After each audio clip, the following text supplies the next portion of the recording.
যে সকল মুনাফেক সংগঠন হিসেবে পরিচিত ইসলামী ছাত্র শিবির আজকের দিন পর্যন্ত ঢাকা বিশ্ববিদ্যালয় কিংবা কোথাও শহীদদের স্মরণে একটি কর্মসূচি পালন করেছে। যদি সহ্যের সীমা ছেড়ে যায়, তার যে ভাষায় জবাব দেওয়া প্রয়োজন ছাত্রদল সেই ভাষায় জবাব দিবে। আজ যারা বিরোধী পক্ষ হিসেবে আবির্ভূত হতে চাচ্ছে, তাদের একজন নেতা কর্মীর নামে কোনো মামলা নেই। তারা একটিবারের জন্য আমার এই ভাইদের কথা স্মরণ করে না, একটিবারের জন্য তাদের পরিবারকে সহানুভূতি জানায়নি। জনাব তারেক রহমান তিনি স্পষ্টভাবে বিবৃতি ভিডিও বার্তার মাধ্যমে এক দফা দাবি ঘোষণা করেছিলেন যে কি ধরনের অত্যাচার নির্যাতন আমাদের এই জাতীয় নেতৃবৃন্দ ভোগ করতে হয়েছে।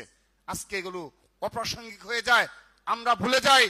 আমাদেরকে স্মরণ করে দিতে হবে, বারবার স্মরণ করে দিতে হবে, প্রতিদিন স্মরণ করে দিতে হবে। কারণ আজ যারা বিরোধী পক্ষ হিসেবে